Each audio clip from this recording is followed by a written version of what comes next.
learned the breaking news currently involving Romelu Lukaku, as finally, it seems like an agreement has been made with Inter Milan for the player to be loaned out.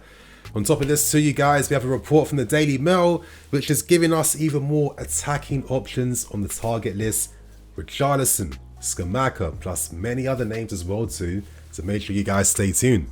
There is going to be another video coming out shortly after the first one because there is just so much news to discuss today, you guys. So if you're happy that Lukaku is finally gone, and if you're happy that finally we can start to do business and make moves now that he's gone, then my friends, you have to smash the like button today. I'm going to be ambitious again and go for 3k likes. So thank you. And without wasting any more time, we start things off, and Fabrizio Romano, Damasio and Mangianti, prominent Italian journalists, have all confirmed the same story, that Inter Milan have finally reached an agreement to sign Lukaku on loan on a one-year deal that does not involve any option to buy or obligations to buy. Realistically though, you guys, if Lukaku smacks the next season, they will probably sign him on loan again on another loan before making a move for the player permanent at the end. This is big news.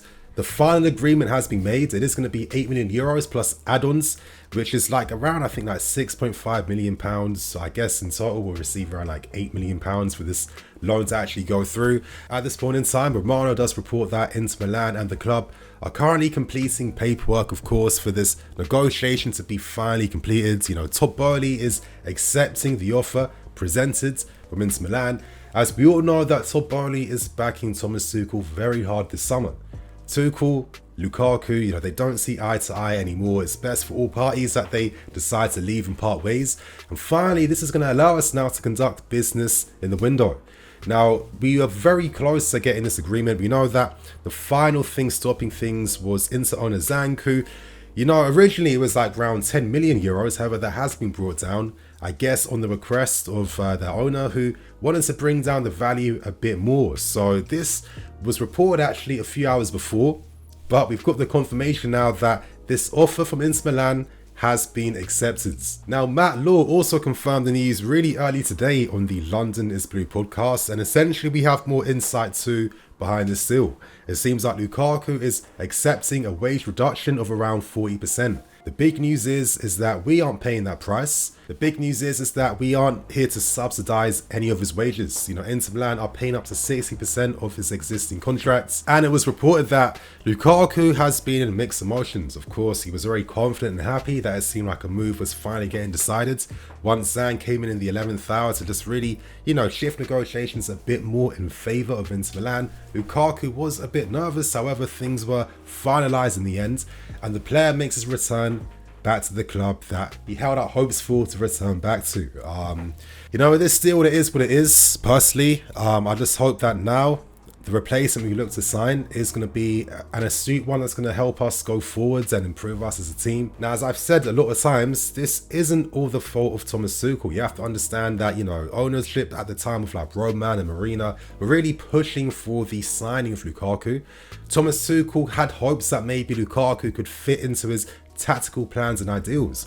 Essentially, from what I'm hearing and what I know, Tuchel saw Lukaku as that beast, you know, that physical guy that was going to rough up defenders, that was going to be a platform for the team to allow those runners to actually connect and get in behind him and play off around him as well too. That did not, of course, end up being the case. Of course, during the start of the last summer, I had big hopes and aspirations that Lukaku was going to be that final piece of the jigsaw. After seeing his debut against Arsenal as well too, of course, I think we were all absolutely gassed at the time. But it did seem like as it was approaching near the end of the year, we were starting to see signs that maybe things weren't as right as they seemed to be. Of course, we know how history played out. That infamous interview came out where essentially, you know, the thing that was communicated is that him and Tuchel aren't really seeing eye to eye tactically. And it seemed like Lukaku used that interview as a feeler to attract the attention of Inter Milan. I think that ultimately was the main reason behind the interview, looking back at everything as time went by. Still though, financially for us, you know, it does pay off a lot of his player costs for the year, so it still means that we're cash positive in that sense, so we're not really affected too much at all by the loan sale of Lukaku. Now, of course, this was a very unusual deal in the sense that Lukaku did not have an agent to help him make this return back. He was working alongside his lawyer as well as representatives at Rock Nation too, hence why Todd Boehly was involved in this deal to help things finalise and get over the line. Now, it's interesting that maybe Boehly could have been open to him staying. Reports said that Marina was definitely open to him having another season to prove himself, of course, due to their incredible finances. So I guess it was good that Todd Boehly took, agency in this deal, forced this move over the line, because essentially it really is as simple, for me, strikers must complement the team. Tuchel, Lukaku, they don't see eye to eye. The manager's entitled, of course, he's staying to get the forward he needs. So let's hope that we bring in the right personnel and profile, of course, to help take this team to the next level. Now, I will give my conclusive thoughts and opinions on Lukaku in a separate video in the future. But of course, please share your thoughts and opinions in the comment section below. Are you excited now that we can start to get business done? And who do you think should be the key replacement for Lukaku to come in this window? So right now, let's move on to a report that came out from the Daily Mail discussing more potential striking options. Now, Lukaku's future has finally been sorted.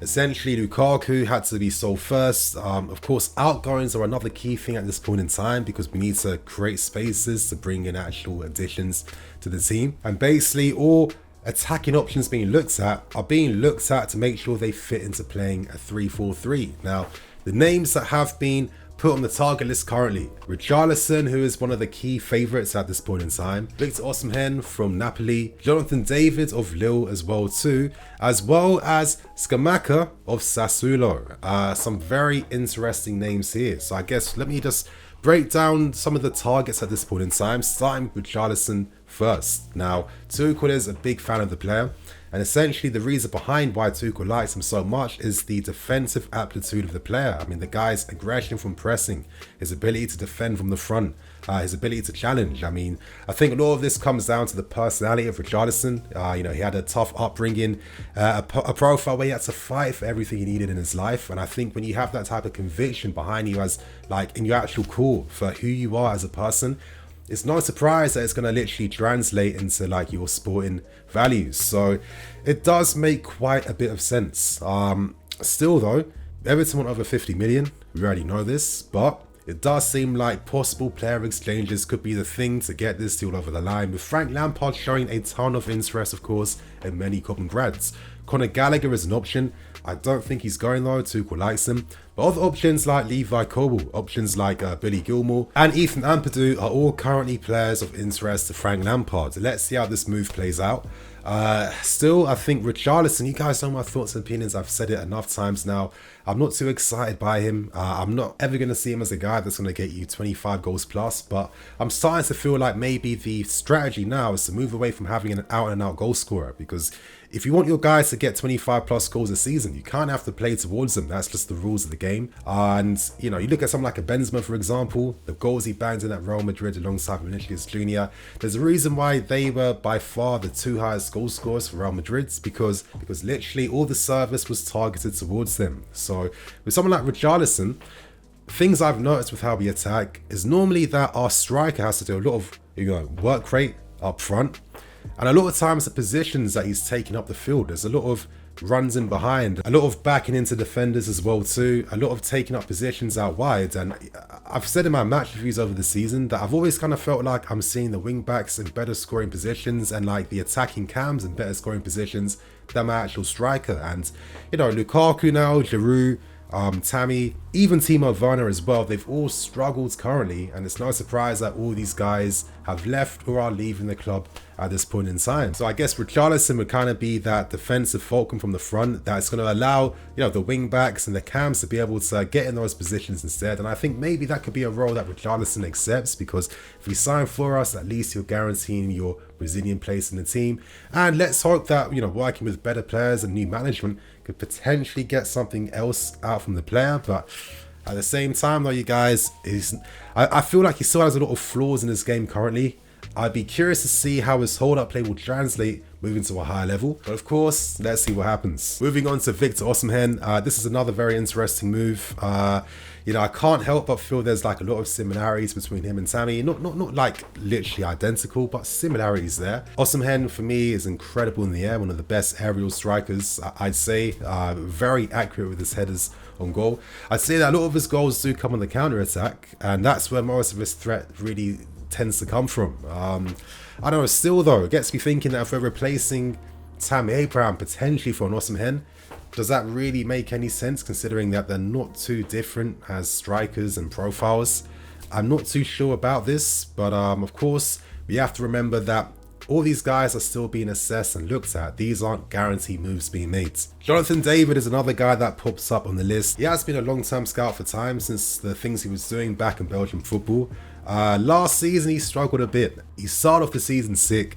Second half, his form kind of caps alongside the rest of his teammates, as you know, they're really quite bad in the second half of the season. However, he was used a bit differently now. Instead of being played as a second striker, which is his best game, he was more used as a main guy up front, which of course for a player that's still young and still developing is naturally going to come with some hurdles. But still though, I think as a second striker, this guy is incredibly exciting, super fast, incredible use of positioning, understands at the time his runs too, takes his shots early.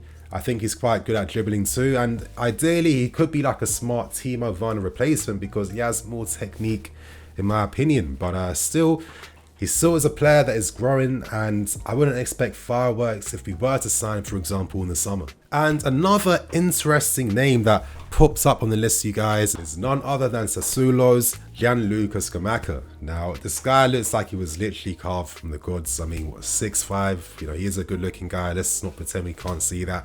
But I think one of the maddest things about his game is that he has like video game shooting. I think that's the best way I can describe that. I mean, his shots with no backlift, the power he can generate makes no sense whatsoever, literally from like any type of position. And I think his best technique comes from his shooting actually, because he can take shots from any angle, from outside the box, from long range free kicks, and of course his improvisational ability. You know, he's one of those guys that turns low XG efforts into goals. He's 6'5", he works very hard, presses from the front and presses out wide as well too. And he does have decent link-up play too. He recorded no assists though, and the reality is that he still has a lot more to fine-tune in his game. And I really feel that if you're coming to the next level where you're challenging to win things and to compete in Europe, you need to have more parts of your game patterned. But I think currently he's definitely one of those guys in Europe to keep an eye out for.